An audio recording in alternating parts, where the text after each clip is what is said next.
আলু দিয়ে কুমির ভুনা নাকি সান্ডার তেলে আলু ভাজা, একেই বোধহয় নকল আলু জন্মভূমি বলে। জাপানের শহরে হইচই ছেড়ে আজ চলে যাচ্ছি আমি গ্রামে, কারণ আজকে ভাবলাম দোকানের আলু ফেলে দেই আর ঢুকে পড়ি খেতে। তবে জাপানে আসছি পড়তে, কিন্তু আজকে যাচ্ছি আলু শিকার করতে।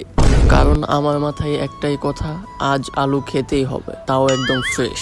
এই যে সামনে আলুর ক্ষেত, এমন জিনিস তো বাংলাতেও অনেকদিন দেখিনি। একেই বোধহয় নকল আলু জন্মভূমি বলে।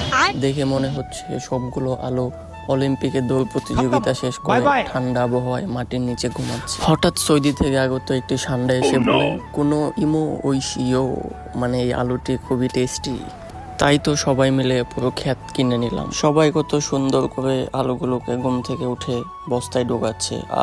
দেখেই শান্তি। আর ভাবছি বাসায় গিয়ে কি বানানো যায়, ফ্রেঞ্চ ফ্রাই, আলু ভর্তা নাকি জাপানিজ নিকু জাকা। তোমরাই বলো কমেন্টে কি রেসিপি বানানো যায়, আলু দিয়ে কুমির ভুনা নাকি সান্ডার তেলে আলু ভাজা। আর ভিডিও ভালো লাগলে পেজটাকে ফলো দিয়ে আলু নিয়ে একটি কমেন্ট করে দিও। তো এই ছিল আমার আজকের আলু অভিযান জাপানের মাটিতে। তো সবাই ভালো থাকবেন, আল্লাহ হাফেজ।